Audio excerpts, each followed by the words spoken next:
भोपाल के आरसीवीपी नरोना प्रशासन और प्रबंधकीय अकादमी में रविवार को अंतर्राष्ट्रीय मानवाधिकार दिवस के अवसर पर 2 सत्रीय सेमिनार का आयोजन किया गया।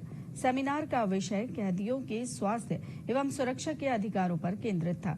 कार्यक्रम में मुख्य अतिथि के तौर पर सुप्रीम कोर्ट के जज जितेंद्र कुमार माहेश्वरी और मध्य प्रदेश हाई कोर्ट जज सुजॉय पॉल मौजूद रहे। सेमिनार विषय विशेषज्ञ और तिनका फाउंडेशन की संस्थापक डॉक्टर वर्तिका नंदा ने जेल में बंदियों के स्वास्थ्य और मानवीय अधिकारों को लेकर चर्चा की।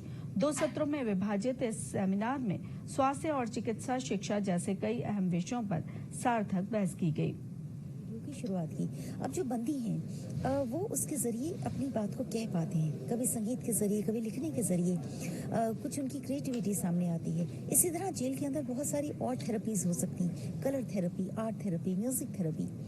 तो इन बंदियों को एक प्लेटफॉर्म मिले, इन्हें मौका मिले, क्योंकि वहाँ एक आइडल टाइम, एक खाली टाइम है, और वो जो आइडल टाइम है उसको भरेंगे कैसे?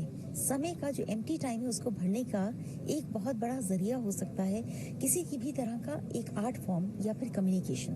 तो मानवाधिकार दिवस पे मैं समझती हूँ ये बहुत ज़रूरी बात है कि हम इस बात पर गौर करें कि जेलों के अंदर जो खालीपन है, जो उदासियाँ हैं, जो परेशानियाँ हैं, और ओवर क्राउडिंग तो एक समस्या है, लेकिन इस ओवर क्राउडिंग को हम रातों रात हम हटा नहीं सकते। उसके लिए हमें जुडिशरी की मदद चाहिए। लेकिन बहुत सी ऐसी चीज़ें जो हम जेल के अंदर कर सकते हैं, जो बंदियों के हित में है, जो जेल का स्टाफ कर सकता है, उस पर हम मंथन करें और डेडलाइंस को बनाएं।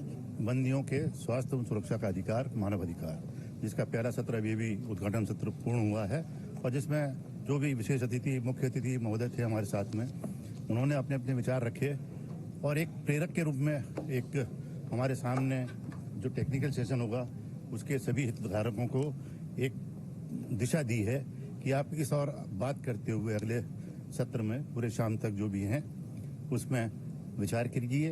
विचार विमर्श के बाद चर्चा करते हुए एक ऐसा निष्कर्ष निकालिए जिससे जेलों में जो सुरक्षा और स्वास्थ्य के अधिकारों के प्रति कुछ उपेक्षा, उदासीनता या व्यवस्थाएं पूर्ण रूप से न हो सकने के कारण परेशानियां हो रही हैं लोगों को, बंदियों को, वो दूर हो सकती है।